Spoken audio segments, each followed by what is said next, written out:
it's me, Miss Phil, and I am here, the PE teacher from Nelson Elementary, ready with your next game for your Open National Field Day experience. Are you ready to learn about it? Because I'm ready to teach you. Alright guys, so the game that we're going to learn about is called Scavenger Hunt. So cool! Now before you get started, there's a couple of things that you should remember. Number one, you should always have parents' permission or an adult's permission or even supervision when you're doing these things so you don't get hurt, or if you need help, somebody's right there who can help you. Another thing you need to do is make sure you're having fun. Miss Phil likes to be competitive, but I also know that it's all about moving my body around, being fit and healthy, and having a great time. So I hope that you're ready for that, because that's what this is all about. There's a few things that'll help you out playing this game. The first thing is having a timer. See this? It's set to 5 minutes because that's how long you have. Another thing that would be helpful would be maybe getting a plastic bag, because you can put all the things that you find in here.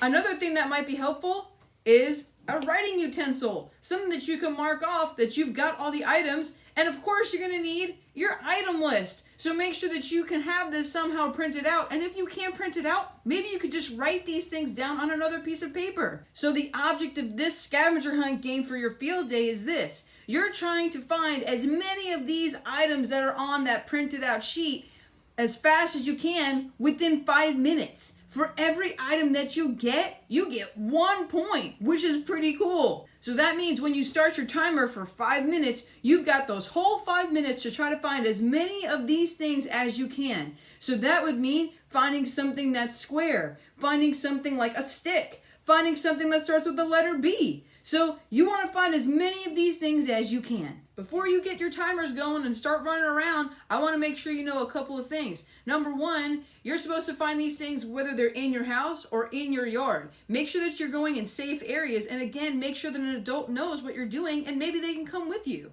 Another thing to remember when you're doing your scavenger hunt is that you can only get one item per thing on your list, which means that if you find something that fits in 2 different categories on your list, for example,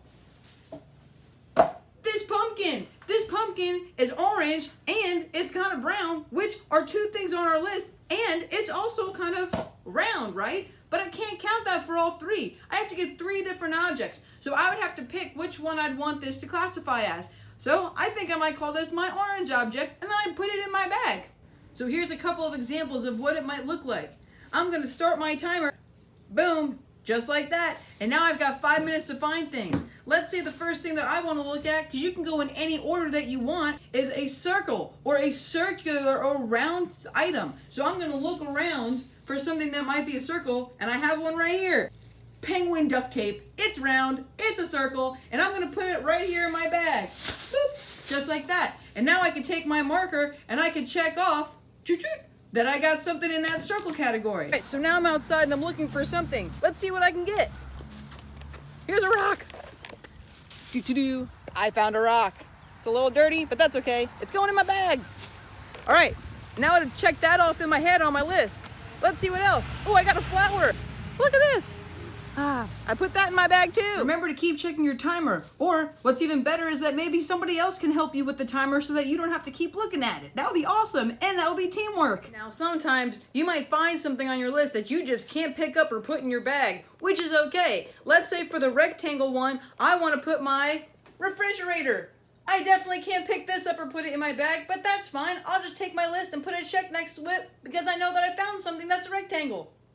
And then when your timer goes off after 5 minutes, there it goes.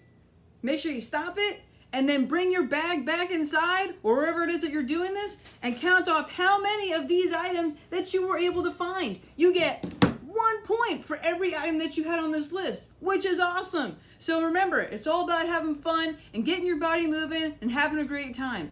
So are you ready for the challenge? Because I really do think you are. Make sure you have your list and your bag and an adult and your timer and you're ready to go. Are you ready? On your marks, get set, go have fun.